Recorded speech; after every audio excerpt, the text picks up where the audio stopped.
All right, good morning. It's Friday, the 5th of April, 2019. And today we have something I think bleeds over more than just its literal translation.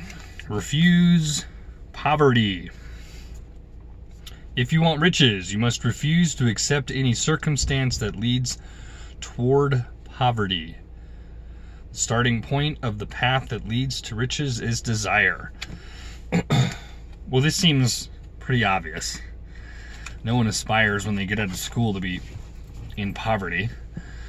But I think we need to take this beyond the actual literal translation of poverty. We think economics, finances, eating ramen all day, living below what we would consider a standard living. But where we need to refuse poverty is mentally. And with this is living within our own brain below our potential. Wanting to try something and convincing yourself that you're not going to be good at it long before you try it. That is living in poverty. Allowing others to dictate or kind of pave the path for you in the completely wrong direction, in a mindset in which doesn't serve you as well. And we all do this. I was a master at this for a long time. For many, many years, I was the guy that tried to ruin everyone else's day by bringing them down to my level. And I had a number of people tell me, I'm not going to hang out with you. As a matter of fact, I have a friend of mine now that brilliant kid, really smart, really talented, and when you hang out with him, he's awesome. It's a lot of fun, cool guy, but then when he gets in by himself, it's always social extroverts of how terrible things are and how nothing's going to go well, and I'm worrying about this, and why do people suck so much, and these people let me down.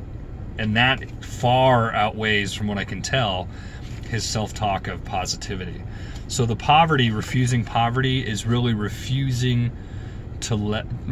yourself to let yourself succumb to somebody else's misery. Don't do that. It's bad. And I've actually limited conversation. I've limited interaction with a lot of people. I realize that's all they're doing. They're just siphoning whatever they can from me so they can continue to feel poor about themselves. I give them feedback. Hey, this is what I think you should do. This is what I think you'll do better at. This is what I think you're good at. This is how I think you can succeed for you. You don't want to do any of it? I can't talk to you anymore today. Have a good day. I'll talk to you tomorrow. If it continues to be how much things suck, that's not good. Again, I was that guy. So anybody who knows me for a long period of time is probably calling BS on me. They're probably thinking, dude, you're such a hypocrite. Yes. But here's the good thing. You can change that perception. You can change that thought right now. It doesn't have to be a New Year's resolution. It doesn't have to be something you want to do for your birthday. It doesn't have to start tomorrow morning. You can change it now. But the big trick is changing how you think about a situation. Instead of being angry and mad that there's traffic, as Jim Rohn says, be fascinated. These are things that you can do. No matter what kind of tools somebody gives you, this is very, very important. If someone gave you all the tools in the world to complete what you wanted to complete, if you don't use those tools, you'll never get it done. Period. Excuse me. Kind of like a frog in my throat. There's a continuing adage saying, if someone came to you with 10 steps on how to guaranteed make $1 million a year, guaranteed, all you have to do is follow these 10 steps in order. Once you've completed one, you go to the next one. And you did steps 1, 2, 3, 5, 6, 9, 10.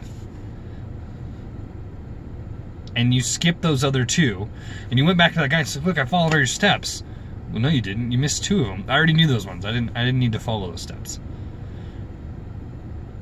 You can't be mad at somebody else because you were given all of the options and the tools, but you didn't use them.